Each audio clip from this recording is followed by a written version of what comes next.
Punjabi radio USA ਸੁਣ ਰਹੇ ਸਾਰੇ ਸਰੋਤਿਆਂ ਨੂੰ ਬਲਵਿੰਦਰ ਕੌਰ ਵੱਲੋਂ ਪਿਆਰ ਭਰੀ ਸਤਿ ਸ੍ਰੀ ਅਕਾਲ। ਸਰੋਤਿਓ, ਪ੍ਰੋਗਰਾਮ ਸ਼ੁਰੂ ਕਰਨ ਤੋਂ ਪਹਿਲਾਂ ਅਸੀਂ ਧੰਨਵਾਦ ਕਰਨਾ ਚਾਹੁੰਦੇ ਹਾਂ। ਫ੍ਰਿਜਨੋ ਦੇ ਵਿੱਚ ਜਿਹੜਾ ਨਗਰ ਕੀਰਤਨ ਹੋਇਆ ਉਸ ਦੇ ਵਿੱਚ ਸਾਡੇ ਸਰੋਤੇ ਆਏ ਅਤੇ ਸਾਨੂੰ ਮਿਲੇ ਅਤੇ ਬਹੁਤ ਸਾਡੀ ਹੌਸਲਾ ਅਫਜ਼ਾਈ ਕੀਤੀ ਆ। ਪ੍ਰੋਗਰਾਮਾਂ ਦੇ ਬਾਰੇ ਵਿੱਚ ਉਹਨਾਂ ਨੇ ਸਾਨੂੰ ਫੀਡਬੈਕ ਦਿੱਤੀ ਆ। ਬਹੁਤ ਉਹਨਾਂ ਦੇ ਧੰਨਵਾਦੀ ਹਾਂ ਕਿ ਜਿਸ ਤਰ੍ਹਾਂ ਵੀ ਤੁਸੀਂ ਸਾਡੀ ਸਪੋਰਟ ਕੀਤੀ ਆ। ਇੱਕ ਵਾਰੀ ਫਿਰ ਪੰਜਾਬੀ ਰੇਡੀਓ USA ਵੱਲੋਂ ਤੁਹਾਡਾ ਧੰਨਵਾਦ ਕਰਦੇ ਹਾਂ ਜੀ। ਅਤੇ ਜੀ ਸਰੋਤਿਓ, ਲੈ ਕੇ ਹਾਜ਼ਰ ਹੋ ਗਏ ਪ੍ਰੋਗਰਾਮ ਖਬਰ ਤੇ ਨਜ਼ਰ ਦੇ ਪ੍ਰੋਗਰਾਮ ਵਿੱਚ ਅੱਜ ਸਾਡੇ ਨਾਲ ਹੁੰਦੇ ਨੇ ਬਲਤੇਜ ਪੰਨੋ। ਦੱਸਦੇ ਨੇ ਜੀ ਸਾਨੂੰ ਭਾਰਤ ਦੇ ਵਿੱਚ ਕੀ ਕੁਛ ਹੋ ਰਿਹਾ, ਜਿਹੜੀਆਂ ਅਸੀਂ ਹੈਡਲਾਈਨਸ ਪੜ੍ਹਦੇ ਹਾਂ ਉਹਨਾਂ ਦੇ ਪਿੱਛੇ ਕੀ ਆ। ਤੁਸੀਂ ਪੰਜਾਬੀ ਰੇਡੀਓ USA ਨੂੰ ਸੁਣ ਸਕਦੇ ਜੀ ਰੇਡੀਓ ਸੈੱਟ 'ਤੇ, ਨੈੱਟ 'ਤੇ, ਫੋਨ 'ਤੇ। ਰੇਡੀਓ ਸੈੱਟ 'ਤੇ ਸੁਣਨ ਲਈ ਤੁਸੀਂ ਸਟੂਡੀਓ 'ਚ ਕਾਲ ਕਰਕੇ ਪਤਾ ਕਰ ਸਕਦੇ ਆ ਜੀ ਰੇਡੀਓ ਸੈੱਟ ਕਿੱਥੋਂ ਮਿਲਦੇ ਆ। ਨੈੱਟ 'ਤੇ ਸੁਣ ਲਈ www.punjabiradio.com। ਪੰਜਾਬੀ ਰੇਡੀਓ USA ਦੀ ਤੁਸੀਂ ਐਪ ਵੀ ਡਾਊਨਲੋਡ ਕਰ ਸਕਦੇ ਆ ਅਤੇ ਫ਼ੋਨ ਨੰਬਰਾਂ 'ਤੇ ਵੀ ਤੁਸੀਂ ਇਸ ਨੂੰ ਸੁਣ ਸਕਦੇ ਆ ਜੀ। ਹੁਣ ਤੁਸੀਂ ਪੰਜਾਬੀ ਰੇਡੀਓ USA ਨੂੰ ਆਪਣੇ ਫੋਨ ਨੰਬਰਾਂ ਤੋਂ ਸੁਣ ਸਕਦੇ ਹੋ, ਜਿਸ ਦੇ ਵਿੱਚ USA ਦੇ ਲਈ 832 551 5029, 8325515029 ਜਾਂ 605 475 6868, 6054756868। UK ਦੇ ਲਈ 3300101100, 3300 ਜਰਮਨੀ ਦੇ ਲਈ 51180904041511 80904041। ਫਰਾਂਸ ਦੇ ਲਈ 3318014255, 33180142 ਆਸਟ੍ਰੇਲੀਆ ਦੇ ਲਈ 1300768450, 1300 768 ਹੁਣ ਤੁਸੀਂ ਆਪਣੇ ਦੇਸ਼ਾਂ ਦੇ ਵਿੱਚੋਂ ਇਹਨਾਂ ਨੰਬਰਾਂ ਦੇ ਉੱਤੇ ਕਾਲ ਕਰਕੇ ਪੰਜਾਬੀ ਰੇਡੀਓ USA ਨੂੰ ਲਾਈਵ ਸੁਣ ਸਕਦੇ ਹੋ। ਇਸ ਦੇ ਨਾਲ ਹੀ ਤੁਸੀਂ ਖਬਰ ਤੇ ਨਜ਼ਰ, ਸਿਹਤ ਸੰਭਾਲ ਦਾ ਪ੍ਰੋਗਰਾਮ, ਨਾਨ ਸਟਾਪ ਪੰਜਾਬੀ ਗੀਤ, ਗੁਰਬਾਣੀ ਰੇਡੀਓ, ਸ਼੍ਰੀ ਦਰਬਾਰ ਸਾਹਿਬ ਜੀ ਦੇ ਹੁਕਮਨਾਮਾ ਸਾਹਿਬ ਦੀ ਵਿਆਖਿਆ ਪੰਜਾਬੀ ਅਤੇ ਅੰਗਰੇਜ਼ੀ ਦੇ ਵਿੱਚ, ਵੱਖ-ਵੱਖ ਗੁਰੂ ਘਰਾਂ ਦਾ ਸਿੱਧਾ ਪ੍ਰਸਾਰਣ, ਇਹ ਸਾਰਾ ਕੁਝ ਇਹਨਾਂ ਨੰਬਰਾਂ ਤੇ ਡਾਇਲ ਕਰਕੇ ਸੁਣ ਸਕਦੇ ਹੋ। ਸੁਣਦੇ ਰਹੋ ਪੰਜਾਬੀ ਰੇਡੀਓ USA। ਤੇ ਨਾਲ ਅਸੀਂ ਧੰਨਵਾਦ ਕਰਦੇ ਹਾਂ ਜੀ ਸਾਡੇ ਸਪਾਂਸਰ ਦਾ, ਜਿਨ੍ਹਾਂ ਨੇ ਇਸ ਪ੍ਰੋਗਰਾਮ ਨੂੰ ਸਪਾਂਸਰ ਕੀਤਾ ਹੈ ਜੀ। ਖਾਲਸਾ ਇੰਸ਼ੋਰੈਂਸ ਏਜੰਸੀ ਸੈਨੋਜੀਤ, ਜਿਨ੍ਹਾਂ ਦਾ ਫੋਨ ਨੰਬਰ 4082722500, ਕਰਮਪਾਲ ਸਿੰਘ ਤੇ ਜਸਜੀਤ ਕੌਰ ਕਲੋਵਸ ਤੋਂ, ਕੁਲਵੰਤ ਸਿੰਘ ਤੇ ਨਵਿੰਦਰ ਕੌਰ ਨਿਊਯਾਰਕ ਤੋਂ, ਦਲੀਪ ਸਿੰਘ ਤੇ ਅਵਤਾਰ ਸਿੰਘ ਮੰਜਲ, ਰਜਿੰਦਰ ਕੌਰ ਜੀ ਤੇ ਰਜਿੰਦਰ ਕੁਮਾਰ ਜੀ ਫ੍ਰਿਜ਼ਨੋ ਤੋਂ। ਬਹੁਤ ਧੰਨਵਾਦੀ ਹਾਂ ਜੀ, ਤੁਸੀਂ ਇਸ ਪ੍ਰੋਗਰਾਮ ਨੂੰ ਸਪਾਂਸਰ ਕੀਤਾ ਜੀ। ਹੁਣ ਗੱਲਬਾਤ ਕਰਾਂਗੇ ਜੀ ਆਪਾਂ ਬਲਤੇਜ ਪੰਨੂ ਹੋਰਾਂ ਨਾਲ। ਬਲਤੇਜ ਪੰਨੂ ਜੀ, ਸਤਿ ਸ਼੍ਰੀ ਅਕਾਲ, ਸਵਾਗਤ ਹੈ ਜੀ ਪੰਜਾਬੀ ਰੇਡੀਓ USA ਤੇ। ਸਤਿ ਸ਼੍ਰੀ ਅਕਾਲ ਜੀ, ਧੰਨਵਾਦ ਜੀ, ਮਿਹਰਬਾਨੀ। ਜੀ ਬਲਤੇਜ ਪੰਨੂ ਜੀ, ਆਪਾਂ ਸ਼ੁਰੂ ਕਰਦੇ ਹਾਂ। ਪਹਿਲੀ ਖਬਰ ਜਿਹੜੀ ਹਰਿਆਣੇ ਦੇ ਵਿੱਚ ਜਿਹੜੀ ਸਰਕਾਰ ਬਣਨੀ ਆ, ਉੱਥੇ ਮੁੱਖ ਮੰਤਰੀ ਆ ਉਹਨੇ ਸਹੁੰ ਚੱਕੀ ਆ, ਮਨੋਹਰ ਲਾਲ ਖੱਟਰ ਨੇ, ਤੇ ਉਸ ਦਾ ਸਮਾਗਮ ਕਿਸ ਤਰ੍ਹਾਂ ਹੋਇਆ ਉਸ ਦੀ ਡਿਟੇਲ ਜ਼ਰੂਰ ਦੱਸੋ। ਜੀ ਹਰਿਆਣੇ ਦੇ ਵਿੱਚ ਭਾਰਤੀ ਜਨਤਾ ਪਾਰਟੀ ਦੀ ਪਹਿਲੀ ਸਰਕਾਰ ਬਣ ਗਈ ਜੀ। ਪਹਿਲੇ ਭਾਜਪਾ ਜਿਹੜੇ ਮੁੱਖ ਮੰਤਰੀ ਨੇ ਉਹਨਾਂ ਨੇ ਮਨੋਹਰ ਲਾਲ ਖੱਟਰ, ਉਹਨੇ ਸਹੁੰ ਚੁੱਕ ਲਈ ਹੈ। ਉਹ 10ਵੇਂ ਮੁੱਖ ਮੰਤਰੀ ਰਾਜ ਦੇ ਬਣੇ ਨੇ। 6 ਕੈਬਨਿਟ ਤੇ 3 ਰਾਜ ਮੰਤਰੀਆਂ ਨੂੰ ਸਹੁੰ ਜਿਹੜੀ ਹੈ ਜੀ ਉਹ ਚੁਕਾਈ ਗਈ ਹੈ। ਪ੍ਰਧਾਨ ਮੰਤਰੀ ਨਰਿੰਦਰ ਮੋਦੀ ਇਸ ਮੌਕੇ ਦੇ ਉੱਤੇ ਜਿਹੜੇ ਹਾਜ਼ਰ ਸੀਗੇ ਜੀ। ਸਹੁੰ ਚੁੱਕ ਸਮਾਗਮ ਦੇ ਵਿੱਚ ਵੀ ਰਾਜਪਾਲ ਕਪਤਾਨ ਸਿੰਘ ਸੋਲੰਕੀ ਨੇ ਜਿਹੜੀ ਸੀ ਇਹ ਸਹੁੰ ਚੁਕਾਈ। ਕੈਪਟਨ ਅਭਿਮਨਿਊ, ਭਾਜਪਾ ਕਿਸਾਨ ਮੋਰਚੇ ਦੇ ਪ੍ਰਧਾਨ ਤੇ ਬਾਦਲੀ ਤੋਂ ਵਿਧਾਇਕ OP ਧਨੱਕੜ, ਅੰਬਾਲਾ ਕੈਂਟ ਤੋਂ ਵਿਧਾਇਕ ਅਨਿਲ ਵਿਜ, ਰਾਓ ਨਰਵੀਰ ਤੇ ਕਵਿਤਾ ਜੈਨ ਨੂੰ ਸਹੁੰ ਜਿਹੜੀ ਹੈ ਚੁਕਾਈ ਗਈ। ਉਸ ਤੋਂ ਬਾਅਦ ਵਿਕਰਮ ਸਿੰਘ ਠੇਕੇਦਾਰ, ਕ੍ਰਿਸ਼ਨ ਕੁਮਾਰ ਬੇਦੀ, ਕਰਮਦੇਵ ਕੰਬੋਜ ਨੇ ਰਾਜ ਮੰਤਰੀ ਦੇ ਵਜੋਂ ਜਿਹੜਾ ਸੀਗਾ ਉਹ ਸਹੁੰ ਚੁੱਕੀ। 22 ਮਿੰਟ ਦੇ ਕਰੀਬ ਜਿਹੜਾ ਸੀਗਾ ਇਹ ਸਮਾਗਮ ਚੱਲਿਆ ਜੀ। ਇਹਦੇ ਵਿੱਚ ਜਿਹੜੇ ਲੀਡਰਸ਼ਿਪ ਹੈ ਜੀ BJP ਦੀ, ਉਹ ਵੀ ਸ਼ਾਮਲ ਹੋਈ। ਅਡਵਾਨੀ ਤੇ ਬਾਕੀ ਜਿਹੜੇ ਉਹਦੇ ਸਾਥੀ। ਇਨੈਲੋ ਦੇ ਆਗੂ ਅਭੈ ਸਿੰਘ ਚੱਢਾ ਜਿਹੜੇ ਸੀ ਉਹ ਸਮਾਗਮ ਦੇ ਵਿੱਚ ਰਹੇ। ਜਿਹੜਾ ਡੇਰਾ ਸਰਸੇ ਵਾਲਾ ਉਹਨਾਂ ਦਾ ਜਿਹੜਾ ਬਣਾਇਆ ਹੋਇਆ ਜੀ ਇੱਥੇ ਪੋਲੀਟੀਕਲ ਵਿੰਗ, ਉਹਦੇ ਜਿਹੜੇ ਸੀਗੇ ਜੀ ਅਹੁਦੇਦਾਰ ਉਹ ਵੀ ਸ਼ਾਮਲ ਰਹੇ। ਇਹਦੇ ਵਿੱਚ ਭੁਪਿੰਦਰ ਸਿੰਘ ਹੁੱਡਾ ਨਹੀਂ ਆਏ। ਉਹਨਾਂ ਨੇ ਕਿਹਾ ਮੈਨੂੰ ਸੱਦਾ ਨਹੀਂ ਦਿੱਤਾ, ਜਦੋਂ ਕਿ BJP ਨੇ ਕਿਹਾ ਕਿ ਉਹਨਾਂ ਨੂੰ ਸੱਦਾ ਜਿਹੜਾ ਸੀਗਾ ਉਹ ਦਿੱਤਾ ਗਿਆ ਸੀਗਾ। ਸੋ ਇਹ ਸਹੁੰ ਚੁੱਕ ਸਮਾਗਮ ਜਿਹੜਾ ਸੀਗਾ ਜੀ ਇਹ ਪੂਰਾ ਹੋ ਗਿਆ। ਜਿਹੜੇ ਮਨੋਹਰ ਲਾਲ ਖੱਟਰ ਨੇ ਉਹਨਾਂ ਨੇ ਇੱਕ ਗੱਲ ਜਿਹੜੀ ਕਹੀ ਹੈ ਕਿ ਮੈਨੂੰ ਪਰਸਨਲ ਸਮਾਗਮਾਂ ਦੇ ਉੱਤੇ ਨਾ ਸੱਦਣਾ, ਕਿਸੇ ਦੇ ਭੋਗ ਜਾਂ ਜਿਹੜੇ ਬਰਥਡੇ ਦੀਆਂ ਪਾਰਟੀਆਂ ਦੇ ਉੱਤੇ, ਨਾ ਮੈਨੂੰ ਸਿਰਫ ਚਾਹ ਪਿਆਉਣ ਦੇ ਵਾਸਤੇ ਸੱਦਣਾ, ਸਿਰਫ ਕੰਮ ਦੇ ਵਾਸਤੇ ਜਿਹੜਾ ਜੀ ਉਹ ਮੇਰੇ ਕੋਲੇ ਆਉਣਾ। ਇਹ ਉਹਨਾਂ ਨੇ ਮੁੱਖ ਮੰਤਰੀ ਬਣਦਿਆਂ ਸਾਰ ਜਿਹੜਾ ਜੀ ਉਹ ਲੋਕਾਂ ਨੂੰ, ਜਿਹੜੇ ਉਹਨਾਂ ਦੇ ਸਪੋਰਟਰ ਨੇ, ਉਹਨਾਂ ਨੂੰ ਅਪੀਲ ਕੀਤੀ ਹੈ। ਜੀ ਬਿਲਕੁਲ, ਉਹਨਾਂ ਨੇ ਉਹ ਗੱਲ ਦੁਹਰਾਈ ਆ ਜਿਹੜੀ ਆਪਣੇ ਭਗਵੰਤ ਮਾਨ ਨੇ ਵੀ ਇਹ ਗੱਲ ਕੀਤੀ ਸੀ ਕਿ ਕੋਈ ਗੁੱਸਾ ਨਾ ਕਰਿਓ ਜੇ ਮੇਰੇ ਤੋਂ ਆ ਨਹੀਂ ਸਕਿਆ। ਤੇ ਜ਼ਰੂਰ ਜੀ, ਵੈਸੇ ਬਹੁਤ ਚੰਗੀ ਗੱਲ ਆ ਜੀ ਇਹ ਗੱਲ ਆ। ਤੇ ਅੱਗੇ ਗੱਲ ਕਰਦੇ ਆ ਜੀ, ਜਿਵੇਂ ਬਾਦਲ ਪਰਿਵਾਰ ਆ, ਤੇ ਇਹ ਵੀ ਸੁਣਨ ਵਿੱਚ ਆਇਆ ਆ ਕਿ ਜਿਹੜੀ ਉਹਨਾਂ ਦੀ ਸੀਨੀਅਰ ਹਾਈ ਕਮਾਂਡ ਸੀ ਉਹ ਵੀ ਬਹੁਤ ਦੂਰ ਦੂਰ ਰਹੇ ਇਹਨਾਂ ਤੋਂ। ਜੀ ਬਿਲਕੁਲ, ਅਕਸਰ ਜਿਹੜੇ ਬੀਜੇਪੀ ਦੇ ਸਮਾਗਮ ਹੁੰਦੇ ਨੇ ਜਿਨ੍ਹਾਂ ਦੇ ਵਿੱਚ ਵੱਖ-ਵੱਖ ਸੂਬਿਆਂ ਦੇ ਵਿੱਚ ਉਹਨਾਂ ਦੇ ਮੁੱਖ ਮੰਤਰੀ ਬਣਦਾ ਹੋਵੇ, ਜਦੋਂ ਈਵਨ ਗੁਜਰਾਤ ਦੇ ਵਿੱਚ ਨਰਿੰਦਰ ਮੋਦੀ ਪਿਛਲੀਆਂ ਵਿਧਾਨ ਸਭਾ ਚੋਣਾਂ ਦੇ ਦੌਰਾਨ ਜਿੱਤੇ ਨੇ, ਪ੍ਰਕਾਸ਼ ਸਿੰਘ ਬਾਦਲ ਹੋਰੀ ਉੱਥੇ ਉਹਨਾਂ ਦੇ ਚੋਣ ਪ੍ਰਚਾਰ ਦੇ ਵਾਸਤੇ ਵੀ ਗਏ। ਜਦੋਂ ਸਹੁੰ ਚੁੱਕ ਸਮਾਗਮ ਸੀਗਾ ਉਦੋਂ ਵਿਸ਼ੇਸ਼ ਤਵੱਜੋ ਜਿਹੜੀ ਸੀ ਉਹ ਦਿੱਤੀ ਗਈ ਸੀ ਪ੍ਰਕਾਸ਼ ਸਿੰਘ ਬਾਦਲ ਹੋਰਾਂ ਨੂੰ, ਨਰਿੰਦਰ ਮੋਦੀ ਨੇ ਦਿੱਤੀ ਸੀਗੀ। ਪਰ ਹੁਣ ਬਦਲੇ ਹੋਏ ਹਾਲਾਤਾਂ ਦੇ ਵਿੱਚ ਬਿਲਕੁਲ ਹੀ ਯੂ ਟਰਨ ਜਿਹੜਾ ਜੀ ਉਹ ਵੱਜ ਗਿਆ। ਜਿਹੜੀ ਪੁਰਾਣੀ ਲੀਡਰਸ਼ਿਪ ਹੈ ਜੀ, ਜਿਹਦੇ ਵਿੱਚ ਲਾਲ ਕ੍ਰਿਸ਼ਨ ਅਡਵਾਨੀ ਤੇ ਦੂਜੇ ਸ਼ਾਮਲ ਸੀ, ਉਹ ਤਾਂ ਤਪਾਕ ਦੇ ਨਾਲ ਮਿਲਦੇ ਰਹੇ, ਪਰ ਉਹਨਾਂ ਨੂੰ ਵੀ ਹੁਣ ਮਗਰਲੀਆਂ ਸੀਟਾਂ ਤੇ ਜਿਹੜਾ ਉਹ ਕਰ ਦਿੱਤਾ ਗਿਆ। ਉਹਨਾਂ ਦੇ ਹੱਥ ਵੱਸ ਬਹੁਤਾ ਰਿਹਾ ਨਹੀਂ। ਇੱਕ ਫੋਟੋ ਬੜੀ ਚਰਚਿਤ ਜਿਹੜੀ ਹੋ ਰਹੀ ਹੈ, ਜਿਹੜੇ ਸਿਕਿਉਰਿਟੀ ਵਾਲੇ ਨੇ, 2 ਜਾਣੇ ਉਹ ਪਿੱਠ ਕਰੀ ਖੜੇ ਨੇ ਪ੍ਰਕਾਸ਼ ਸਿੰਘ ਬਾਦਲ ਹੋਰਾਂ ਦੇ ਵੱਲ, ਕਿਉਂਕਿ ਉਹਨਾਂ ਦਾ ਧਿਆਨ ਨਰਿੰਦਰ ਮੋਦੀ ਦੇ ਵੱਲ ਹੈ, ਜਿਹੜਾ ਕਿ ਉਹ ਤੋਂ ਦੂਰ ਬੈਠੇ ਨੇ। ਭਾਵ ਕਿ ਇੱਕ ਕਿਸਮ ਦੇ ਨਾਲ ਇੱਕ ਕੱਟ ਜਿਹੜਾ ਜੀ ਉਹਨਾਂ ਨੂੰ ਕੀਤਾ ਗਿਆ, ਉਹਨਾਂ ਨੂੰ ਸਾਈਡ ਲਾਈਨ ਜਿਹੜਾ ਜੀ ਪ੍ਰਕਾਸ਼ ਸਿੰਘ ਬਾਦਲ ਹੋਰਾਂ ਨੂੰ ਕੀਤਾ ਗਿਆ। ਜਦੋਂ ਨਰਿੰਦਰ ਮੋਦੀ ਸਹੁੰ ਚੁੱਕ ਸਮਾਗਮ ਤੋਂ 2 ਮਿੰਟ ਪਹਿਲਾਂ ਸਮਾਗਮ ਦੇ ਵਿੱਚ ਪਹੁੰਚੇ ਤਾਂ ਉਹਨਾਂ ਨੇ ਕੋਈ ਜਿਹੜਾ ਸੀਗਾ ਬੁਲਾਇਆ ਨਹੀਂ ਪ੍ਰਕਾਸ਼ ਸਿੰਘ ਬਾਦਲ ਹੋਰਾਂ ਨੂੰ, ਉਹਨਾਂ ਦੇ ਨੇੜਿਓਂ ਉਂਝ ਹੀ ਲੰਘ ਕੇ। ਨਾ ਸਮਾਗਮ ਸਮਾਪਤ ਹੋਣ ਤੋਂ ਬਾਅਦ ਪ੍ਰਕਾਸ਼ ਸਿੰਘ ਬਾਦਲ ਹੋਰਾਂ ਨੂੰ ਜਿਹੜਾ ਜੀ ਬਹੁਤਾ ਮੂੰਹ ਲਾਇਆ, ਸਹੀ ਪੁੱਛੋ ਤਾਂ ਜਿਹੜੀ ਬੀਜੇਪੀ ਲੀਡਰਸ਼ਿਪ ਸੀ ਉਹਨੇ। ਇੱਕ ਅਹਿਮ ਗੱਲ ਹੋਰ ਰਹੀ ਕਿ ਸੁਖਬੀਰ ਸਿੰਘ ਬਾਦਲ ਹੋਰਾਂ ਨੂੰ ਇਹਦੇ ਵਿੱਚ ਸੱਦਾ ਹੀ ਨਹੀਂ ਦਿੱਤਾ ਗਿਆ ਜੀ ਇਸ ਸਮਾਗਮ ਦੇ ਵਿੱਚ ਆਉਣ ਦੇ ਵਾਸਤੇ, ਇਸ ਸਮਾਗਮ ਦੇ ਵਿੱਚ ਪਾਰਟੀਸਪੇਟ ਕਰਨ ਦੇ ਵਾਸਤੇ। ਉਹ ਰਾਜਸਥਾਨ ਦੇ ਵਿੱਚ ਘੁੰਮਦੇ ਜਿਹੜੇ ਜੀ ਉਹ ਨਜ਼ਰ ਆਏ ਕਿ ਉਸ ਜਗ੍ਹਾ ਦੇ ਉੱਤੇ ਸੈਰ ਸਪਾਟਾ ਜਿਹੜਾ ਜੀ ਉਹ ਕਰ ਰਹੇ ਨੇ। ਇਹਦੇ ਵਿੱਚ ਜਿਹੜੀਆਂ ਅਕਾਲੀ ਦਲ ਤੇ ਬੀਜੇਪੀ ਦੇ ਵਿੱਚ ਤਰੇੜਾਂ ਜਿਹੜੀਆਂ ਸੀਗੀਆਂ ਇਹਨਾਂ ਦੀ ਉਹ ਸਪਸ਼ਟ ਵੇਖਣ ਨੂੰ ਮਿਲੀਆਂ। ਜਿਹੜੇ ਨਵਜੋਤ ਸਿੰਘ ਸਿੱਧੂ ਜਦੋਂ ਸਟੇਜ ਦੇ ਉੱਤੇ ਆਏ ਤਾਂ ਸਭ ਤੋਂ ਵੱਧ ਰੌਲਾ ਜਿਹੜਾ ਸੀਗਾ ਜੀ ਉਸ ਟਾਈਮ ਦੇ ਉੱਤੇ ਪਿਆ। ਇਹ ਕਿਹਾ ਜਾ ਰਿਹਾ ਕਿ ਬੀਜੇਪੀ ਜਿੱਥੇ ਹਰਿਆਣੇ ਦੇ ਵਿੱਚ ਨਵੀਂ ਬਣੀ ਸਰਕਾਰ ਦੇ ਵਾਸਤੇ ਨਰਿੰਦਰ ਮੋਦੀ ਨੂੰ ਕ੍ਰੈਡਿਟ ਦੇ ਰਹੀ ਆ, ਉੱਥੇ ਨਾਲ ਦੀ ਨਾਲ ਕ੍ਰੈਡਿਟ ਜਿਹੜਾ ਜੀ ਉਹ ਨਵਜੋਤ ਸਿੰਘ ਸਿੱਧੂ ਨੂੰ ਵੀ ਇਸ ਵੇਲੇ ਦਿੱਤਾ ਜਾ ਰਿਹਾ ਜੀ ਹਰਿਆਣੇ ਦੇ ਵਿੱਚ ਇਸ ਨਵੀਂ ਬਣੀ ਸਰਕਾਰ ਦਾ ਜੀ। ਜੀ ਜੀ ਬਿਲਕੁਲ, ਜਾਂਦਾ ਵੀ ਆ ਜੀ ਥੋੜ੍ਹਾ ਜੋ ਉਹਨਾਂ ਨੇ ਹਿੰਮਤ ਦੇ ਨਾਲ ਸੱਚ ਬੋਲਣ ਦੀ ਥੋੜ੍ਹੀ ਜਿਹੀ ਕੋਸ਼ਿਸ਼ ਕੀਤੀ ਆ। ਅਤੇ ਅੱਗੇ ਜੀ ਇੱਕ ਬਿਆਨ ਆਇਆ ਸੁਨੀਲ ਜਾਖੜ ਦਾ ਕਿ ਜਿਹੜੀ ਪੰਜਾਬ ਸਰਕਾਰ ਆ ਉਹ ਆਪਣੇ ਜਿਹੜੇ ਖਰਚੇ ਉਹਨਾਂ ਨੂੰ ਲਗਾਮ ਦੇਵੇ।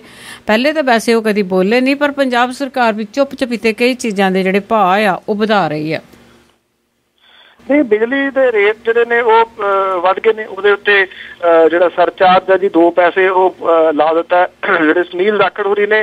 ਬਿਲਕੁਲ ਇਹ ਤਾਂ ਲੱਗਦਾ ਹੀ ਨਹੀਂ ਜੀ ਕਿ ਕਿਸੇ ਨੇ ਕਦੇ ਸੁਣੀ ਨਹੀਂ ਕਿ ਇੱਥੇ ਕੋਈ ਵਿਰੋਧੀ ਧਿਰ ਵੀ ਜਿਹੜੀ ਹੈਗੀ ਆ। ਖਾਸ ਤੌਰ ਦੇ ਉੱਤੇ ਜਦੋਂ ਦਾ ਇੱਕ ਦਬਕਾ ਵੱਜਿਆ ਜੀ ਰਾਜਾ ਵੜਿੰਗ ਨੂੰ, ਉਸ ਤੋਂ ਬਾਅਦ ਤਾਂ ਇਹਨਾਂ ਦੇ ਵਿੱਚੋਂ ਸਾਰੇ ਹੀ ਜਿਹੜੇ ਜੀ ਉਹ ਬੋਲਣੋਂ ਹਟ ਕੇ ਮੂੰਹ 'ਚ ਘੁੰਗਣੀਆਂ ਜਿਹੜੀਆਂ ਨੇ ਉਹ ਪਾ ਲਈਆਂ।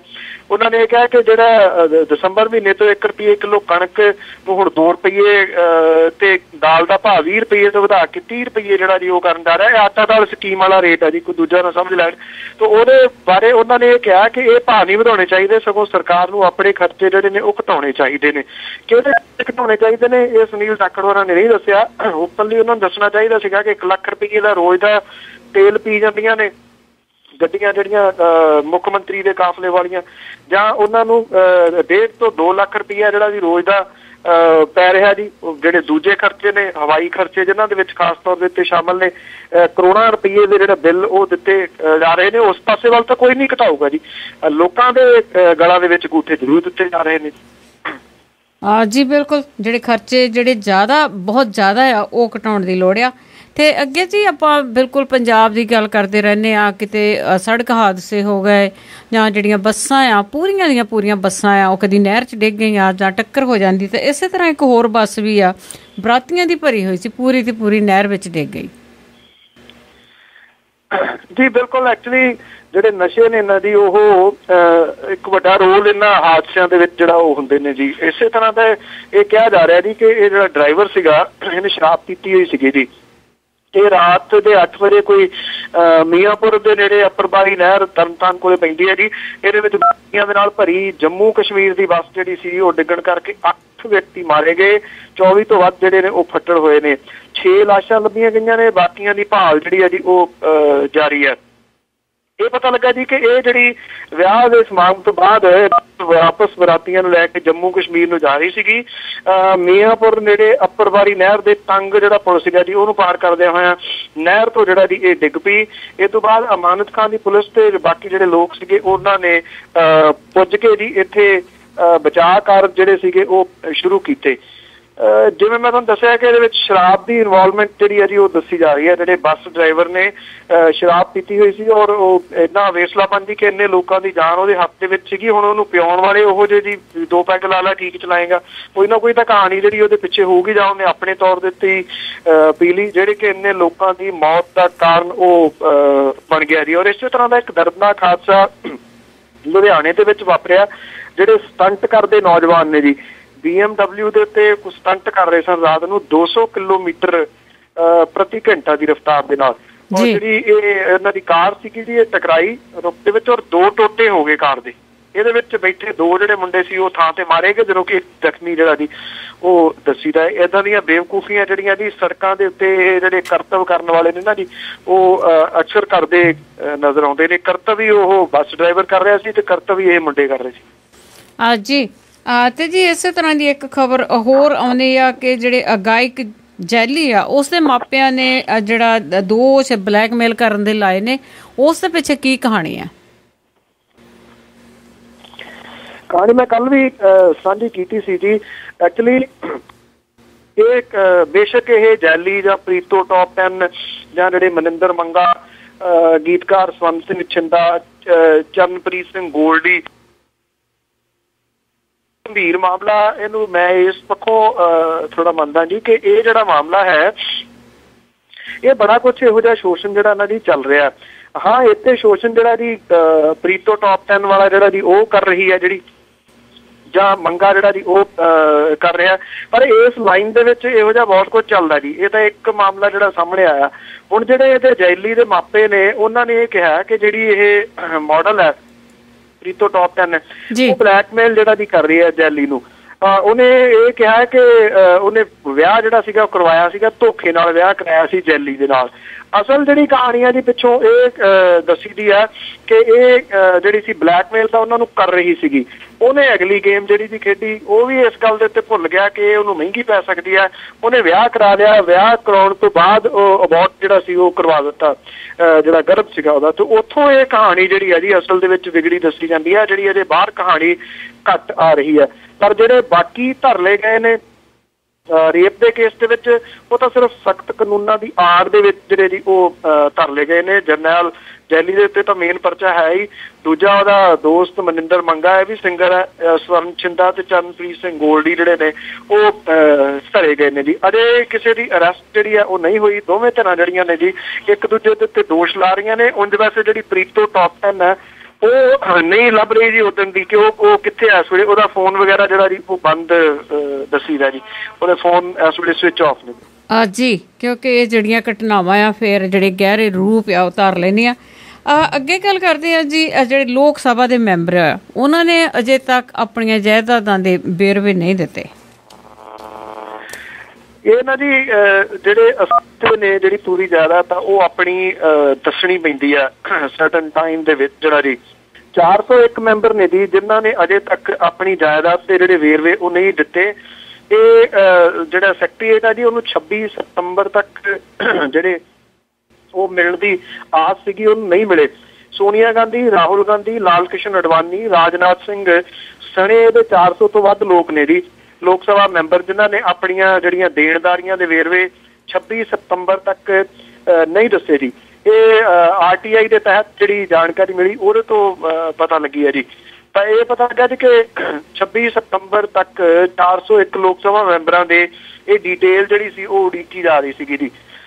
ਇਹ ਐਲਾਨਨਾਮੇ ਨੇਮ 2004 ਦੇ ਤਹਿਤ ਕਿਸੇ ਮੈਂਬਰ ਦੇ ਸਹੁੰ ਚੁੱਕਣ ਤੋਂ 90 ਦਿਨਾਂ ਦੇ ਅੰਦਰ ਅੰਦਰ ਐਲਾਨਣੇ ਜ਼ਰੂਰੀ ਨੇ।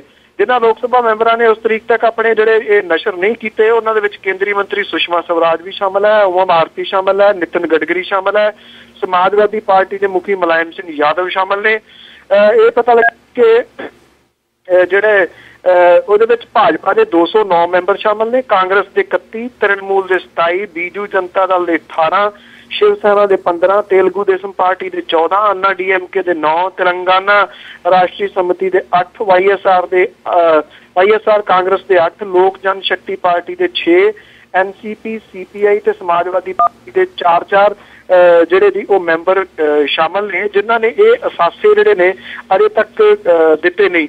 ਇੱਥੇ ਪੰਜਾਬ ਤੋਂ ਜਿਹੜੇ ਜਿੱਤੇ ਹੋਏ ਨੇ ਜੀ, ਉਹਦੇ ਵਿੱਚ ਅਕਾਲੀ ਦਲ ਤੇ ਰਾਸ਼ਟਰੀ ਜਨਤਾ ਦਲ ਤੇ ਆਮ ਆਦਮੀ ਪਾਰਟੀ ਦੇ 3 ਤੇ ਜਨਤਾ ਦਲ ਯੂ ਦੇ ਆਪਣਾ ਦਲ ਦੇ 2 ਮੈਂਬਰ ਜਿਹੜੇ ਨੇ ਜੀ ਉਹ ਇਹਦੇ ਵਿੱਚ ਸ਼ਾਮਲ ਨੇ, ਜਿਨ੍ਹਾਂ ਨੇ ਅਜੇ ਤੱਕ ਆਪਣੇ ਅਸਾਸੇ ਜਿਹੜੇ ਨੇ ਉਹ ਦੱਸੇ ਨਹੀਂ, ਆਪਣੀ ਜਿਹੜੇ ਖਰਚੇ ਤੇ ਜਾਇਦਾਦ ਦੇ ਵੇਰਵੇ ਨਹੀਂ ਦਿੱਤੇ ਜੀ।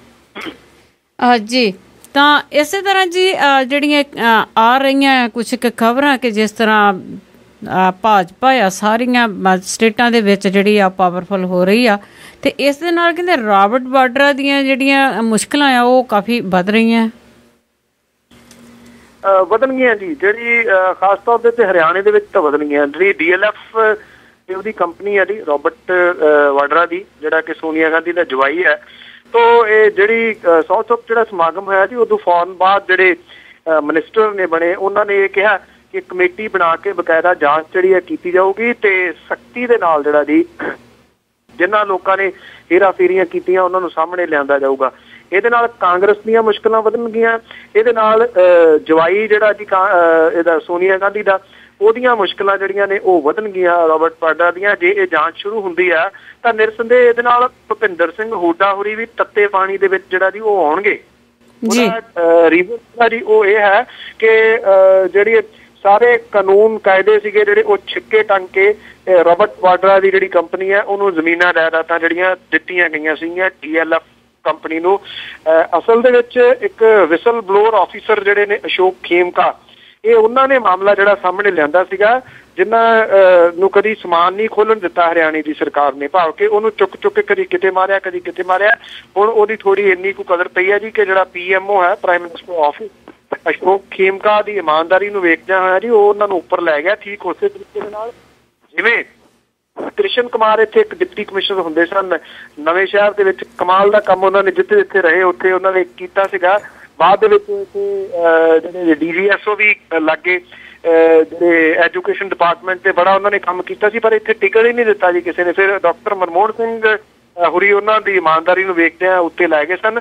ਅਸ਼ੋਕ ਖੇਮਕਾ ਜਿਹੜੇ ਨੇ ਜੀ ਉਹਨਾਂ ਕੋਲੇ ਇਨਫੋਰਮੇਸ਼ਨ ਬਹੁਤ ਹੈ ਇਸ ਮਾਮਲੇ 'ਚ। ਜਦੋਂ PMO ਆਫਿਸ ਦੇ ਵਿੱਚ ਨੇ ਜੀ, ਉੱਥੇ ਪ੍ਰਾਈਮ ਮਿਨਿਸਟਰ ਆਫਿਸ ਦੇ ਵਿੱਚ, ਉਹਨਾਂ ਦੇ ਵੱਲੋਂ ਦਿੱਤੀ ਹੋਈ ਜਿਹੜੀ ਜਾਣਕਾਰੀ ਹੈ ਉਹ ਨਿਰਸੰਦੇਹ ਮੁਸੀਬਤ ਖੜੀ ਕਰੂਗੀ ਜੀ ਰਾਬਰਟ ਵਾਡਰਾ ਦੇ ਵਾਸਤੇ। ਤੇ ਜੇ ਕਿਤੇ ਗਲਤ ਹੋਇਆ ਜੀ, ਇਹਦੇ 'ਚ ਕੋਈ ਦੋ ਰਾਵਾਂ ਨਹੀਂ, ਤੇ ਇਹ ਸਾਹਮਣੇ ਜ਼ਰੂਰ ਆਉਣਾ ਚਾਹੀਦਾ। ਜੀ ਜ਼ਰੂਰ। ਤੇ ਅੱਗੇ ਚੱਲਦੇ ਜੀ ਬਲਵੰਤ ਸਿੰਘ ਰਾਮੋਵਾਲੀਆ ਦੀ, ਤੇ ਉਹਨਾਂ ਨੂੰ ਵੀ ਜੀ ਬੜੀ ਦੇਰ ਬਾਅਦ ਜਿਹੜਾ 1984 ਦੇ ਵਿੱਚ ਜਿਹੜਾ ਕਤਲੇਆਮ ਹੋਇਆ ਸੀ ਉਸ ਦੀ ਯਾਦ ਆ ਗਈ ਹੈ। ਜੀ ਬਿਲਕੁਲ, ਉਹਨਾਂ ਨੇ ਇਹ ਗੱਲ ਜਿਹੜੀ ਇਹਦੀ ਉਠਾਈ ਹੈ ਕਿ ਜਿਹੜੇ 1984 ਦੇ ਵਿੱਚ ਜਿਹੜਾ ਕਤਲੇਆਮ ਸੀਗਾ, ਉਹਨਾਂ ਨੇ ਬੜਾ ਅਫਸੋਸ ਪ੍ਰਗਟਾਇਆ ਕਿ 30 ਸਾਲਾਂ ਤੋਂ ਸਾਰੀਆਂ ਸਿਆਸੀ ਪਾਰਟੀਆਂ ਇਸ ਮੁੱਦੇ ਨੂੰ ਨਜ਼ਰਅੰਦਾਜ਼ ਕਰਦੀਆਂ ਆ ਰਹੀਆਂ ਨੇ। ਉਹਨਾਂ ਨੇ ਕਿਹਾ ਕਿ ਕਦੇ ਜਿਹੜਾ ਜੀ ਅੱਜ ਤੱਕ 2 ਮਿੰਟ ਦਾ ਮੌਨ ਵੀ ਜਿਹੜਾ ਉਹ ਨਹੀਂ ਰੱਖਿਆ ਗਿਆ। ਉਹਨਾਂ ਕਿਹਾ ਕਿ ਦਿੱਲੀ ਦੇ ਦੰਗਿਆਂ ਦੇ ਦੌਰਾਨ ਜੀ 3000 ਦੇ ਕਰੀਬ ਸਿੱਖ ਜਿਹੜੇ ਉਹ ਮਾਰੇ ਗਏ ਸੀਗੇ। ਉਹਨਾਂ ਕਿਹਾ ਕਿ ਜਿਹੜੀ ਕੇਂਦਰ ਦੀ ਸਰਕਾਰ ਹੈ, ਜਦੋਂ ਹੁਣ ਕੁਦਰਤੀ ਆਫਤਾਂ ਤੋਂ ਪੀੜਤਾਂ ਨੂੰ ਮਾਲੀ ਸਹਾਇਤਾ ਦੇ ਰਹੀ ਹੈ, ਤੇ ਦੰਗਾ ਪੀੜਤਾਂ ਦੇ ਵਾਸਤੇ ਇਸ ਤਰ੍ਹਾਂ ਦਾ ਪੈਕੇਜ ਜਿਹੜਾ ਕਿਉਂ ਨਹੀਂ ਜਿਹੜਾ ਜੀ ਉਹ ਦਿੱਤਾ ਗਿਆ। ਬਲਵੰਤ ਸਿੰਘ ਰਾਮੋਵਾਲੀਆ ਹੋਰਾਂ ਨੂੰ ਕਾਊਂਟਰ ਕੁਐਸਚਨ ਕਿਸੇ ਨੇ ਨਹੀਂ ਕੀਤਾ। ਸਰਕਾਰ ਤਾਂ ਜਿਹਦੇ ਵਿੱਚ ਉਹ ਕੇਂਦਰ ਦੇ ਮੰਤਰੀ ਬਣੇ ਸੀਗੇ, HD ਦੇਵਗੌੜਾ, ਹਰਦਨਹਾਲੀ ਡੋਡੇਗੌੜਾ ਦੇਵਗੌੜਾ ਦੀ ਅਗਵਾਈ ਦੇ ਵਿੱਚ, ਉਹ ਵੀ ਤਾਂ ਸੈਂਟਰ ਦੀ ਸਰਕਾਰ ਸੀ। ਉਹਨੇ ਕਿੰਨਾ ਕੁ ਮੌਨ ਧਾਰਿਆ ਸੀਗਾ, ਜਾਂ ਉਹਨੇ ਇਹਨਾਂ ਦੇ ਇਨਸਾਫ ਦੇ ਵਾਸਤੇ, ਸਿੱਖ ਕਤਲੇਆਮ ਦੇ ਇਨਸਾਫ ਦੇ ਵਾਸਤੇ ਕੀ ਕੀਤਾ ਸੀਗਾ? ਉਹਦੀ ਉਹਨਾਂ ਤੋਂ ਕਿਸੇ ਨੇ ਜੀ ਡਿਟੇਲ ਜਿਹੜੀ ਆ ਉਹ ਨਹੀਂ ਮੰਗੀ। ਇਹ ਬਲਵੰਤ ਸਿੰਘ ਰਾਮੋਵਾਲੀਆ ਉਹਨਾਂ ਦੀ ਪੁੱਛ ਪੜਤਾਲ ਕਿਤੇ ਹੈ ਨਹੀਂ ਗੀ ਇਸ ਵੇਲੇ, ਪੁੱਛ ਪ੍ਰਤੀਤ ਹੈ ਨਹੀਂ ਗੀ। ਉਹਨਾਂ ਨੇ ਕਿਉਂਕਿ ਇਹ ਜਿਹੜੇ ਲੋਕ ਨੇ ਜੀ ਫਿਰ ਇਹੋ ਜਿਹਾ ਭਾਵੁਕ ਪੱਤਾ ਖੇਡ ਕੇ ਵੇਖਣ ਦੀ ਕੋਸ਼ਿਸ਼ ਕਰਦੇ ਹੁੰਦੇ ਨੇ ਚੱਲਦਾ ਕਿ ਨਹੀਂ ਚੱਲਦਾ।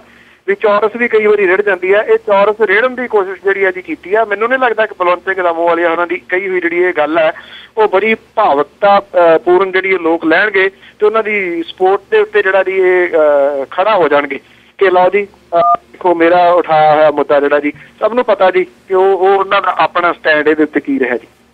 ਜੀ ਜੀ ਬਿਲਕੁਲ, ਬਹੁਤ ਦੇਰ ਦੀ ਗੱਲ ਇਹ ਹੈਗੀ ਆ ਕਿ ਇਹਨਾਂ ਨੇ ਕਦੀ ਵੀ ਆਵਾਜ਼ ਨਹੀਂ ਉਠਾਈ। ਤੇ ਅੱਗੇ ਚੱਲਦੇ ਜੀ, ਮਹਾਰਾਸ਼ਟਰ ਦੇ ਵਿੱਚ ਜਿਹੜੀ ਸਰਕਾਰ ਬਣਾਉਣ ਲਈ ਉਹ ਜੋੜ ਤੋੜ ਸ਼ੁਰੂ ਹੋ ਗਿਆ ਜੀ। ਇਹ ਜਿਹੜਾ ਮਹਾਰਾਸ਼ਟਰ ਦੇ ਵਿੱਚ ਜੀ ਭਲਕੇ ਅਸਲ ਦੇ ਵਿੱਚ ਜਿਹੜਾ ਮੁੱਖ ਮੰਤਰੀ ਹੈ ਜੀ ਉਹ ਚੁਣਿਆ ਜਾਊਗਾ। ਭਾਰਤੀ ਜਨਤਾ ਪਾਰਟੀ ਜਿਹੜੀ ਹੈ ਜੀ ਉਹ ਘੱਟ ਗਿਣਤੀ ਦੇ ਨਾਲ ਹੀ ਜਿਹੜੀ ਹੈ ਜੀ ਉਹ ਸਰਕਾਰ ਬਣਾਊਗੀ ਉੱਥੇ। ਉਹਨੂੰ ਇਸ ਗੱਲ ਦੀ ਉਮੀਦ ਹੈ ਕਿ ਉਹਨੇ ਜੋੜ ਤੋੜ ਜਿਹੜਾ ਜੀ ਉਹ ਕਰ ਲੈਣਾ। ਉਹਦੇ ਨਾਲ ਛੋਟੀਆਂ ਸਿਆਸੀ ਪਾਰਟੀਆਂ ਦਾ ਗੰਢ ਧੁੱਪ ਜਿਹੜੀ ਹੋ ਚੁੱਕੀ ਹੋਈ ਆ, ਸ਼ਿਵ ਸੈਨਾ ਦੇ ਨਾਲ ਵੀ ਉਹਦੀ ਗੰਢ ਧੁੱਪ ਜਿਹੜੀ ਹੋ ਰਹੀ ਆ, ਪਰ ਅਜੇ ਮਾਮਲਾ ਕਿਸੇ ਸਿਰੇ ਜਿਹੜਾ ਉਹ ਨਹੀਂ ਲੱਗਿਆ। ਕੱਲ ਨੂੰ ਜਿਹੜੀ ਹੈ ਜੀ ਮੀਟਿੰਗ ਇਸ ਮਾਮਲੇ ਦੇ ਵਿੱਚ ਜਿਹੜੀ ਆ ਸ਼ਿਵ ਸੈਨਾ ਦੇ ਨਾਲ ਵੀ ਜਿਹੜੀ ਉਹ ਹੋਣ ਜਾ ਰਹੀ ਹੈ। ਭਾਵੇਂ ਮੁੱਖ ਮੰਤਰੀ ਦੇ ਨਾਵਾਂ ਦੇ ਉੱਤੇ ਕਈ ਤਰ੍ਹਾਂ ਦੇ ਜਿਹੜੇ ਚਰਚੇ ਨੇ ਉਹ ਹੋ ਰਹੇ ਨੇ, ਪਰ ਭਾਰਤੀ ਜਨਤਾ ਪਾਰਟੀ ਇਕਾਈ ਦੇ ਮੁਖੀ ਦੇਵੇਂਦਰ ਫਡਨਵੀਸ ਜਿਹੜਾ ਜੀ ਉਹ ਇਸ ਵੇਲੇ ਪ੍ਰਮੁੱਖ ਰੂਪ ਦੇ ਵਿੱਚ ਜਿਹੜਾ ਜੀ ਅਹੁਦੇਦਾਰ ਮੰਨਿਆ ਜਾ ਰਿਹਾ। ਜਿਹੜਾ ਸੀਨੀਅਰ ਭਾਜਪਾ ਆਗੂ ਜੀ ਏਕਨਾਥ ਖਡਸੇ ਉਹਨੇ ਦੱਸਿਆ ਕਿ ਵਿਧਾਇਕ ਦਲ ਦਾ ਨੇਤਾ ਤੇ ਮੁੱਖ ਮੰਤਰੀ ਦੀ ਚੋਣ ਦੇ ਵਾਸਤੇ 28 ਅਕਤੂਬਰ ਨੂੰ ਵਿਧਾਨ ਭਵਨ ਦੇ ਵਿੱਚ ਸਵੇਰੇ ਜਿਹੜੀ ਆ ਉਹ ਮੀਟਿੰਗ ਹੋਣੀ ਹੈ। ਅੱਜ ਮੀਟਿੰਗਾਂ ਦਾ ਦੌਰ ਜਿਹੜਾ ਜੀ ਉਹ ਜਾਰੀ ਰਹੂਗਾ ਔਰ ਇਹਦੇ ਵਿੱਚ ਇਹ ਲੱਭਿਆ ਜਾਊਗਾ ਕਿ ਸ਼ਿਵ ਸੈਨਾ ਦੇ ਨਾਲ ਜਿਹੜਾ ਮਿਲ ਕੇ ਚੱਲਿਆ ਜਾ ਸਕਦਾ, ਜੇ ਚੱਲਿਆ ਜਾ ਸਕਦਾ ਤੇ ਕਿਉਂਕਿ ਕਿਹਾ ਜਾ ਰਿਹਾ ਕਿ 4 ਅਹਿਮ ਅਹੁਦੇ ਜਿਹੜੇ ਆ ਜੀ ਉਹ ਮੰਗ ਰਹੀ ਹੈ ਜਿਹੜੀ ਸ਼ਿਵ ਸੈਨਾ। ਇਹ ਉਹਨੂੰ ਦਿੰਦੇ ਨੇ ਜਾਂ ਨਹੀਂ, ਇਹ ਆਪਣੇ ਆਪ ਦੇ ਵਿੱਚ ਇੱਕ ਬਹੁਤ ਵੱਡਾ ਸਵਾਲ ਹੋਊਗਾ। ਇੱਕ ਗੱਲ ਪੱਕੀ ਹੈ ਜੀ ਕਿ ਭਾਰਤੀ ਜਨਤਾ ਪਾਰਟੀ ਦੀ ਸਰਕਾਰ ਉੱਥੇ ਬਣ ਜਾਣੀ ਹੈ ਤੇ ਉਹਨੇ ਬਹੁਮਤ ਵੀ ਸਿੱਧ ਕਰ ਲੈਣਾ, ਕਿਉਂਕਿ ਜਿਹੜੀਆਂ ਤਿਕੜਮਬਾਜ਼ੀਆਂ ਉਹਨੇ ਲਾਈਆਂ ਨੇ, ਜਿਹੜੀਆਂ ਛੋਟੀਆਂ ਪਾਰਟੀਆਂ ਖਾਸ ਤੌਰ ਦੇ ਉੱਤੇ ਨਾਲ ਗੰਢੀਆਂ ਨੇ, ਉਹ ਕਿਤੇ ਨਹੀਂ ਚੱਲੀਆਂ। ਉਹ ਸ਼ਿਵ ਸੈਨਾ ਨੂੰ ਨਾਲ ਲੈ ਕੇ ਤੁਰ ਤਾਂ ਸਕਦੀ ਹੈ ਇਸ ਕਰਕੇ ਕਿਉਂਕਿ ਸੰਘ ਪਰਿਵਾਰ ਦਬਾਅ ਪਾ ਰਿਹਾ, ਪਰ ਉਹ ਸ਼ਿਵ ਸੈਨਾ ਦੀਆਂ ਫੌੜੀਆਂ ਦੇ ਉੱਤੇ ਸਰਕਾਰ ਨਹੀਂ ਬਣਾਊਗੀ। ਇਹ ਵੀ ਤਕਰੀਬਨ ਤੈਅ ਜਾਪਦਾ ਜੀ। ਜੀ ਬਿਲਕੁਲ, ਉਹ ਵੀ ਆਪਣੇ ਪੈਰੀਂ ਖੜਾ ਹੋਣਾ ਚਾਹੁੰਦੇ ਆ ਕਿ ਕੋਈ ਕੱਲ ਨੂੰ ਉਹਨਾਂ ਨੂੰ ਬਲੈਕਮੇਲ ਨਾ ਕਰੇ।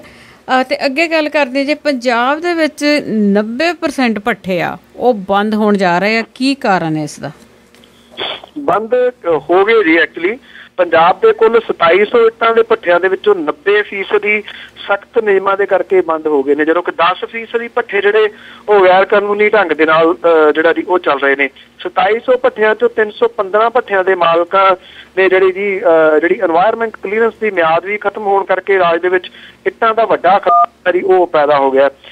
ਬ੍ਰਿਕ ਕਿਲਨ ਓਨਰਜ਼ ਐਸੋਸੀਏਸ਼ਨ ਪੰਜਾਬ ਜਿਹੜੀ ਹੈ ਜੀ ਉਹਨੇ ਸਰਕਾਰ ਨੂੰ ਮੋਗਾ, ਅੰਮ੍ਰਿਤਸਰ, ਪਟਿਆਲਾ, ਫਿਰੋਜ਼ਪੁਰ, ਤਰਨਤਾਰਨ, ਦੀਨਾਨਗਰ ਤੇ ਦਸੂਹੇ ਦੇ ਵਿੱਚ ਜਿਹੜੇ ਕੁਝ ਭੱਠੇ ਦੇ ਗੈਰ ਕਾਨੂੰਨੀ ਢੰਗ ਦੇ ਨਾਲ ਚੱਲਣ ਦੀ ਸ਼ਿਕਾਇਤ ਜਿਹੜੀ ਆ ਉਹ ਕੀਤੀ ਹੈ।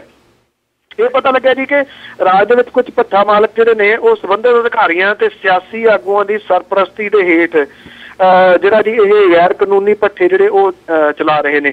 ਇਹ ਕਿਹਾ ਜਾ ਰਿਹਾ ਹੈ ਕਿ ਜਿਹੜੇ ਕਾਨੂੰਨਨ ਚੱਲਦੇ ਭੱਠੇ ਸੀਗੇ ਉਹਨਾਂ ਨੂੰ ਸਖਤ ਕਾਨੂੰਨਾਂ ਦੀ ਆੜ ਦੇ ਵਿੱਚ ਲੈ ਲਿਆ ਗਿਆ, ਉਹਨਾਂ ਦਾ ਬਿਜ਼ਨਸ ਬੰਦ ਕਰਵਾਤਾ ਤੇ ਗੈਰ ਕਾਨੂੰਨੀ ਜਿਹੜੇ ਭੱਠੇ ਨੇ ਉਹ ਚੱਲ ਰਹੇ ਨੇ ਜੀ। ਠੀਕ ਉਸੇ ਤਰੀਕੇ ਦੇ ਨਾਲ ਜਿਵੇਂ ਫੀਮ ਭੁੱਕੀ ਤੇ ਤਾਂ ਪਾਬੰਦੀ ਲਾਤੀ ਤਾਂ ਕਿ ਚਿੱਟਾ ਸਮਾਨ ਜਿਹੜਾ ਜੀ ਉਹ ਜ਼ਿਆਦਾ ਵਿਕੀ ਜਾਵੇ। ਸੋ ਇਹ ਵੀ ਉਸੇ ਤਰੀਕੇ ਦਾ ਇੱਕ ਸਕੈਂਡਲ ਆ ਜੀ ਆਪਣੇ ਆਪ ਦੇ ਵਿੱਚ। ਉਹ ਵੈਸੇ ਇੱਟਾਂ ਜਿਹੜੀਆਂ ਨੇ ਜੇ ਬਣਦੀਆਂ ਵੀ ਹੋਣ ਤਾਂ ਲੱਗਣੀਆਂ ਕਿੱਥੇ ਨੇ? ਰੇਤਾ ਬਜਰੀ ਤਾਂ ਜਿਹੜਾ ਜੀ ਉਹ ਇੰਨਾ ਮਹਿੰਗਾ ਹੋਇਆ ਪਿਆ। ਜਿਹੜੇ ਭੱਠਾ ਮਜ਼ਦੂਰ ਆ ਜੀ ਆਉਂਦੇ ਹੁੰਦੇ ਸੀਗੇ ਅੱਗੇ, ਉਹ ਹੁਣ ਆ ਨਹੀਂ ਰਹੇ ਜੀ। ਇਹਨਾਂ ਸੀਜ਼ਨ ਦੇ ਦੌਰਾਨ ਭੱਠੇ ਜਿਹੜੇ ਬੰਦ ਪਏ ਨੇ, ਰਾਜ ਮਿਸਤਰੀ ਵਿਹਲੇ ਹੋ ਗਏ, ਮਜ਼ਦੂਰ ਵਿਹਲੇ ਹੋ ਗਏ, ਤਖਾਣਾ ਕੰਮ ਕਰਨ ਵਾਲੇ ਵਿਹਲੇ ਹੋ ਗਏ, ਲੋਹਾਰ ਜਿਹੜੇ ਨੇ ਉਹ ਵਿਹਲੇ ਹੋ ਗਏ, ਰੰਗ ਰੋਗਨ ਵਾਲੇ ਜਿਹੜੇ ਉਹ ਵਿਹਲੇ ਹੋ ਗਏ, ਟਾਇਲਾਂ ਲਾਉਣ ਵਾਲੇ, ਪੱਥਰ ਲਾਉਣ ਵਾਲੇ ਵਿਹਲੇ ਹੋ ਗਏ। ਇੰਨਾ ਮਜ਼ਦੂਰ ਜਿਹੜਾ ਜੀ ਇੰਨੀਆਂ ਫੈਮਲੀਆਂ ਜਿਹੜੀਆਂ ਸੀਗੀਆਂ ਜੀ ਇਹ ਰੇਤ ਮਾਫੀਏ ਨੇ ਵਿਹਲੀਆਂ ਕਰਕੇ ਘਰ ਦੇ ਵਿੱਚ ਬਿਠਾਤੀਆਂ, ਸਿਰਫ ਔਰ ਸਿਰਫ ਇੱਕੋ ਕਾਰਨ ਕਰਕੇ ਕਿ ਇਹਨਾਂ ਦੀਆਂ ਜੇਬਾਂ ਜਿਹੜੀਆਂ ਨੇ ਉਹ ਤੁੱਲੀਆਂ ਰਹਿਣ। ਇਹਨਾਂ ਨੂੰ ਕਿਸੇ ਗਰੀਬ ਬੰਦੇ ਦੀ, ਕਿਸੇ ਮਜ਼ਦੂਰ ਦੀ ਰੋਟੀ ਦੇ ਨਾਲ ਕੋਈ ਲੈਣਾ ਦੇਣਾ ਨਹੀਂ ਜੀ। ਜੀ ਤੇ ਅੱਗੇ ਗੱਲ ਕਰਦੇ ਜੀ ਕਾਂਗਰਸ ਦੀ। ਤੇ ਇੱਕ ਬਿਆਨ ਆਇਆ ਜੀ ਪ੍ਰਤਾਪ ਸਿੰਘ ਬਾਜਵਾ ਦਾ, ਉਹ ਕਹਿੰਦਾ ਕਿ ਪਾਣੀ ਤੇ ਚੰਡੀਗੜ੍ਹ ਦੇ ਮੁੱਦੇ ਤੇ ਭਾਜਪਾ ਦਾ ਸਾਥ ਦੇਣਗੇ, ਕਿ ਜਦ ਕਿ ਇਹਨਾਂ ਨੇ ਕਦੀ ਇਹ ਗੱਲ ਕਦੀ ਨਹੀਂ ਕੀਤੀ ਕਿ ਜਦ ਕਾਂਗਰਸ ਪਾਵਰ ਦੇ ਵਿੱਚ ਸੀ। ਜੀ ਐਕਚੁਅਲੀ ਇਹ ਹੈ ਨਾ ਜੀ ਕਿ ਦੁਸ਼ਮਣ ਦਾ ਦੁਸ਼ਮਣ ਦੋਸਤ ਹੋ ਜਾਂਦਾ ਨਾ, ਇਸ ਕਿਸਮ ਦਾ ਇਹ ਬਿਆਨ ਪ੍ਰਤਾਪ ਸਿੰਘ ਬਾਜਵਾ ਉਹਨਾਂ ਨੇ ਜਿਹੜਾ ਜੀ ਉਹ ਦਿੱਤਾ। ਉਹਨਾਂ ਨੇ ਕਿਹਾ ਕਿ ਜਿਹੜੀ ਕੇਂਦਰ ਦੇ ਵਿੱਚ ਭਾਰਤੀ ਜਨਤਾ ਪਾਰਟੀ ਦੀ ਸਰਕਾਰ ਹੈ, ਹੁਣ ਪੰਜਾਬ ਦੇ ਵਿੱਚ ਜਿਹੜੀ ਭਾਰਤੀ ਜਨਤਾ ਪਾਰਟੀ ਉਹ ਹੌਸਲੇ ਤੋਂ ਕੰਮ ਲਏ। ਹਰਿਆਣੇ ਦੇ ਵਿੱਚ ਵੀ ਭਾਰਤੀ ਜਨਤਾ ਪਾਰਟੀ ਦੀ ਸਰਕਾਰ ਆ ਗਈ ਹੈ। ਉਹਨਾਂ ਨੇ ਕਿਹਾ ਕਿ ਜੇ ਪਾਣੀ ਦਾ ਜਿਹੜਾ ਮਸਲਾ ਹੈ, ਜੇ ਭਾਰਤੀ ਜਨਤਾ ਪਾਰਟੀ ਪੰਜਾਬ ਦੇ ਹੱਕ ਦੇ ਵਿੱਚ ਸਟੈਂਡ ਲੈਂਦੀ ਹੈ ਤੇ ਕਾਂਗਰਸ ਉਹਨਾਂ ਦੀ ਜਿਹੜੀ ਹੈ ਜੀ ਉਹ ਮਦਦ ਕਰੂਗੀ। ਦੂਜੇ ਪਾਸੇ ਉਹਨਾਂ ਨੇ ਇਹ ਵੀ ਕਿਹਾ ਕਿ ਜਿਹੜੇ ਕਮਲ ਸ਼ਰਮਾ ਤੇ ਨਵਜੋਤ ਸਿੰਘ ਸਿੱਧੂ ਨੇ ਉਹ ਡਰਾਮਾ ਕਰ ਰਹੇ ਨੇ, ਉਹਨਾਂ ਨੇ ਕਰਨਾ ਜਿਹੜਾ ਜੀ ਉਹ ਕੱਖ ਵੀ ਨਹੀਂ ਹੈਗਾ, ਉਹ ਸਿਰਫ ਬਿਆਨ ਜਿਹੜਾ ਜੀ ਉਹ ਦੇਣ ਦੇ ਵਾਸਤੇ ਕਰ ਰਹੇ ਨੇ। ਲੁਧਿਆਣੇ ਦੇ ਵਿੱਚ ਉਹਨਾਂ ਨੇ ਲੁਧਿਆਣੇ ਦੀ ਇਕਾਈ ਦਾ ਪ੍ਰਧਾਨ ਥਾਪਣ ਦੇ ਮੌਕੇ ਤੇ ਬਿਆਨ ਦਿੱਤਾ। ਪ੍ਰਤਾਪ ਸਿੰਘ ਬਾਜਵਾ ਹੋਰੀ ਬਜਾਏ ਇਹਦੇ ਕਿ ਬੀਜੇਪੀ ਨੂੰ ਏਦਾਂ ਦੇ ਸੁਝਾਅ ਦੇਣ ਦੇ, ਉਹ ਆਪਣਾ ਆਪ ਥੋੜਾ ਸੰਭਾਲਣ ਤਾਂ ਬੈਟਰ ਹੈ, ਕਿਉਂਕਿ ਪ੍ਰਤਾਪ ਸਿੰਘ ਬਾਜਵਾ ਹੋਰਾਂ ਦੇ ਖਿਲਾਫ ਜਿਹੜਾ ਜੀ ਉਹ ਇੱਥੇ ਸ਼ੁਰੂ ਹੋ ਗਿਆ ਸਾਰਾ ਮੋਰਚਾ ਜੀ ਲੁਧਿਆਣੇ ਦੇ ਵਿੱਚ। ਲੁਧਿਆਣੇ ਦੇ ਵਿੱਚ ਜਿਹੜੀ ਵੱਡੀ ਇਕਾਈ ਹੈ ਕਾਂਗਰਸ ਦੀ, ਉਹਨਾਂ ਨੇ ਪ੍ਰਤਾਪ ਸਿੰਘ ਬਾਜਵਾ ਹੋਰਾਂ ਦਾ ਅਸਤੀਫਾ ਜਿਹੜਾ ਜੀ ਉਹ ਮੰਗਿਆ ਕਿ ਪ੍ਰਤਾਪ ਸਿੰਘ ਬਾਜਵਾ ਹੋਰਾਂ ਨੂੰ ਤਾਂ ਹੁਣ ਸਪੋਰਟ ਹੀ ਜਿਹੜੀ ਉਹ ਨਹੀਂ ਰਹੀ। ਸੋ ਇਸ ਕਰਕੇ ਉਹ ਇੱਧਰੋਂ ਧਿਆਨ ਜਿਹੜਾ ਜੀ ਡਾਈਵਰਟ ਕਰਨ ਦੇ ਵਾਸਤੇ ਇੱਦਾਂ ਦੇ ਬਿਆਨ ਜਿਹੜੇ ਆ ਉਹ ਦੇ ਰਹੇ ਨੇ। ਮਾਮਲਾ ਜਿਹੜਾ ਜੀ ਉਹ ਠੰਡਾ ਕਿਤੇ ਵੀ ਨਹੀਂ ਪੈ ਰਿਹਾ ਪ੍ਰਤਾਪ ਸਿੰਘ ਬਾਜਵਾ ਹੋਰਾਂ ਦੀ ਪ੍ਰਧਾਨਗੀ ਵਾਲਾ ਜੀ। ਜਦੋਂ ਇੱਕ ਦੋ ਦਿਨ ਠੰਡਾ ਪੈਂਦਾ, ਤੀਏ ਦਿਨ ਕਿਸੇ ਨਾ ਕਿਸੇ ਡਿਸਟ੍ਰਿਕਟ ਦੇ ਵਿੱਚੋਂ ਫਿਰ ਉਸੇ ਤਰੀਕੇ ਦੀ ਜਿਹੜੀ ਆ ਜੀ ਉਹ ਮੰਗ ਉੱਠ ਖੜਦੀ ਹੈ। ਜੀ ਬਿਲਕੁਲ। ਤੇ ਅੱਗੇ ਜੀ ਆਪਾਂ ਆਖਰੀ ਗੱਲ ਕਰਾਂਗੇ ਜਿਹੜੀ ਨਿਹੰਗ ਸਿੰਘਾਂ ਦੀ ਲੜਾਈ ਹੋਈ ਆ, ਉਸ ਦੇ ਵਿੱਚ ਕਹਿੰਦੇ ਇੱਕ ਦੀ ਮੌਤ ਵੀ ਹੋ ਗਈ ਆ।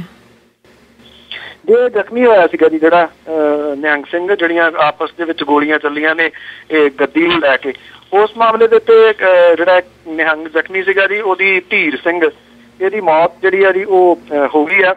ਇਹ ਬਰਨਾਲੇ ਦਾ ਰਹਿਣ ਵਾਲਾ ਸੀਗਾ, ਹਸਪੀਟਲ ਦੇ ਵਿੱਚ ਜੇਰੇ ਇਲਾਜ ਸੀਗਾ ਜੀ ਜ਼ਖਮੀ ਹਾਲਤ ਦੇ ਵਿੱਚ, ਔਰ ਇਹਦੀ ਗੋਲੀ ਤਾਂ ਜਿਹੜੀ ਕੱਢ ਦਿੱਤੀ ਗਈ ਸੀਗੀ ਪਰ ਜ਼ਿਆਦਾ ਖੂਨ ਵਗ ਗਿਆ, ਜਿਹਦੀ ਵਜ੍ਹਾ ਕਰਕੇ ਇਸ ਧੀਰ ਸਿੰਘ ਦੀ ਜਿਹੜੀ ਆ ਜੀ ਉਹ ਮੌਤ ਹੋ ਗਈ ਆ।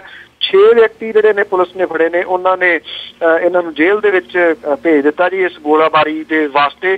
ਜਿਹੜੀਆਂ ਧਾਰਾਵਾਂ ਪਹਿਲਾਂ ਲਾਈਆਂ ਗਈਆਂ ਸਨ 307 ਦੀਆਂ, ਉਹਨਾਂ ਨੂੰ ਬਦਲ ਕੇ ਹੁਣ 302 ਜਿਹੜਾ ਜੀ ਉਹ ਕੀਤਾ ਜਾ ਰਿਹਾ, ਭਾਵ ਕਿਉਂਕਿ ਕਤਲ ਹੋ ਗਿਆ ਜੀ, ਹੁਣ ਪਹਿਲਾਂ ਇਰਾਦਾ ਕਤਲ ਸੀ ਜੀ। ਤੇ ਅਖੀਰ ਵਿੱਚ ਅਜ਼ਨਾਮਾ ਕਿ ਜੇਠ ਮਲਾਨੀ ਪੈ ਗਿਆ ਜੇਤਲੀ ਨੂੰ, ਰਾਹ ਕੋਈ ਤਾਂ ਚੱਜ ਦਾ ਫੜੋ ਮੀਆਂ।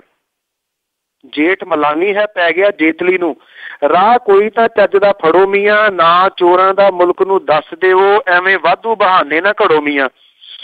ਦਾ ਵਰਤਦੇ ਸਨ ਜੋ ਕਾਂਗਰਸੀਏ, ਤੁਸੀਂ ਉਹ ਬਹਾਨਾ ਨਾ ਜੜੋ ਮੀਆਂ। ਆਏ ਦਿਨ ਸਟੈਂਡ ਨਾ ਬਦਲ ਜਾਵੋ, ਕਿਸੇ ਪੈਂਤੜੇ ਉੱਤੇ ਵੀ ਖੜੋ ਮੀਆਂ। ਯਾਰੀ ਕਿਸੇ ਦੇ ਨਾਲ ਤਾਂ ਸਾਫ਼ ਆਖੋ, ਘੁੰਡ ਹੇਠਾਂ ਦੀ ਮਾਰਦੇ ਅੱਖ ਕਾਹਤੋਂ। ਯਾਰੀ ਕਿਸੇ ਦੇ ਨਾਲ ਤਾਂ ਸਾਫ਼ ਆਖੋ, ਘੁੰਡ ਹੇਠਾਂ ਦੀ ਮਾਰਦੇ ਅੱਖ ਕਾਹਤੋਂ। ਦੂਜੀ ਧਿਰ ਦੇ ਚੋਰਾਂ ਦੇ ਮਗਰ ਪੈ ਕੇ ਤੁਸੀਂ ਯਾਰਾਂ ਦਾ ਪਾਲਦੇ ਪੱਖ ਕਾਹਤੋਂ। ਜੀ ਜੀ ਬਹੁਤ ਬਹੁਤ ਧੰਨਵਾਦ ਬਲਤੇਜ ਪੰਨੂ ਜੀ, ਤੁਸੀਂ ਸਾਡੇ ਨਾਲ ਜੁੜੇ ਤੇ ਦੱਸਿਆ ਕਿ ਉੱਥੇ ਪੰਜਾਬ ਦੇ ਵਿੱਚ ਜਾਂ ਪੂਰੇ ਭਾਰਤ ਦੇ ਵਿੱਚ ਕੀ ਕੁਝ ਹੋ ਰਿਹਾ ਹੈ। ਥੈਂਕ ਯੂ ਵੈਰੀ ਮਚ ਜੀ। ਔਰ ਮੈਂ ਮਾਫੀ ਚਾਹੁੰਦਾ ਥੋੜੀ ਜਿਹੀ ਗੱਲ ਖਰਾਬ ਦੀ ਵਜ੍ਹਾ ਕਰਕੇ ਵਿੱਚੋਂ ਕਿਤੇ ਮੈਨੂੰ ਅਟਕਣਾ ਵੀ ਪਿਆ ਜੀ। ਹੋਪਫੁਲੀ ਛੇਤੀ ਠੀਕ ਹੋ ਜਾਊਗਾ ਜੀ। ਧੰਨਵਾਦ, ਥੈਂਕ ਯੂ ਵੈਰੀ ਮਚ ਜੀ। ਸਤਿ ਸ਼੍ਰੀ ਅਕਾਲ ਜੀ।